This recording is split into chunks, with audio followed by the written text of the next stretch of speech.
Yes, sir. What is your name, please? Eric Jones. All right. You just heard what we're doing here, at the Urban League.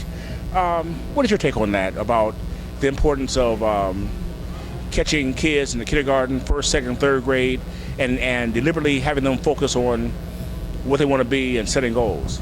I think it's very important to give them some kind of foundation and character build.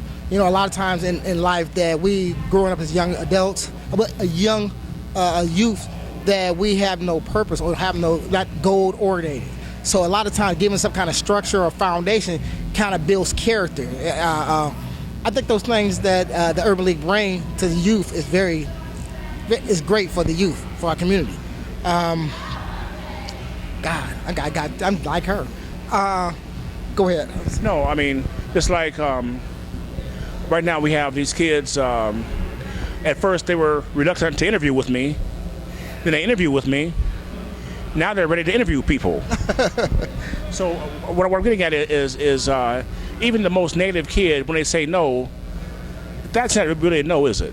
No, it's not a no. I think a lot of times, no sometimes another word of fear, scare. A lot of times people get in their comfort zone and they're accustomed to or comfortable with. It's easy not to do something to do something. You know what I mean?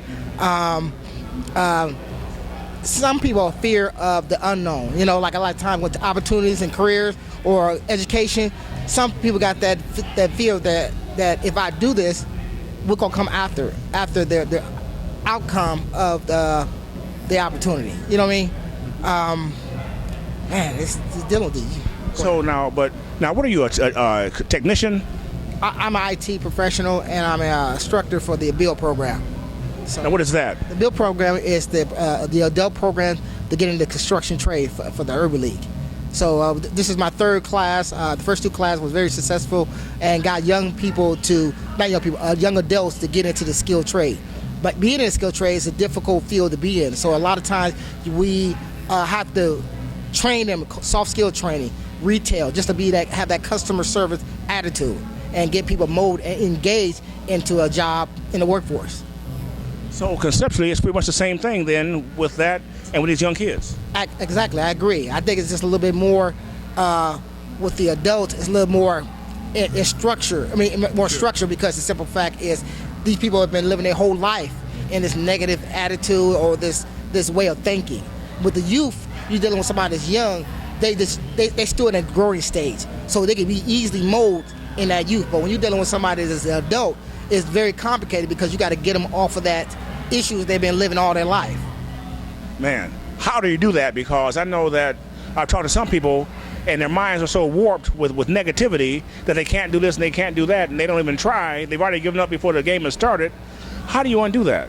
How do I undo that? Where I start is I study body language.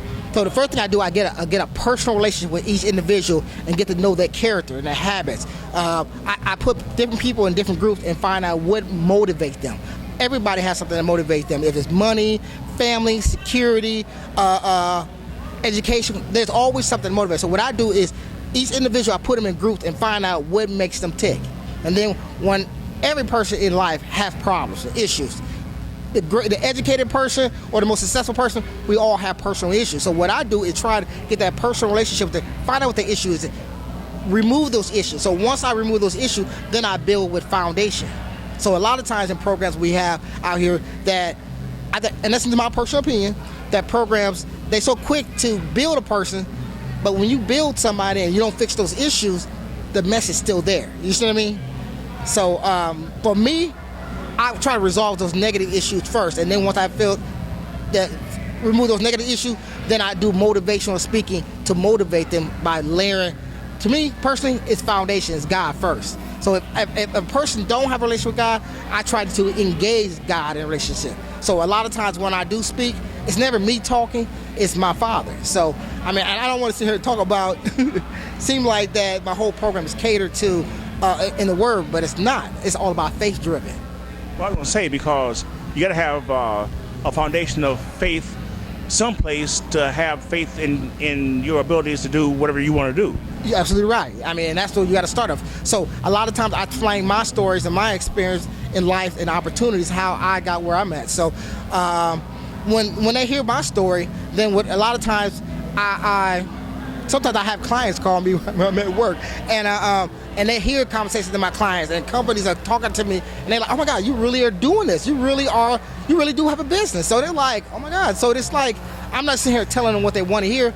I'm showing a real life example of a person that been in their shoes and got out of that situation. But how I started, I was 10 years old, and I feel like I had no purpose in life. So I was confused in life, 10 years old. I wanted to be successful, but I didn't know how to be successful. So the first thing for me was having a relationship with my father. That's the first thing I had to do, and prayed on it. The more I prayed on it, everything started coming clear. What I need to do, educate myself, have faith, be patient, wait it out. And then what I do is open my eyes and look for opportunity too.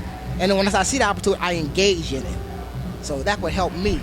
So when I asked you about these young people, that was you then? Yes, it was. It was me. But way back then, that I went to a program and people was talking about this and that and this and that. And to me, I've been looking like, wait a minute, are you just saying this to be saying this? But when you start living that dream and see those goals and things start coming to light, you're like, oh my God, this can be me. I can have opportunity. Even though I'm a minority, I can have a career and be successful like anybody else. So when I started seeing those doors open for me, that's when I just engaged into it.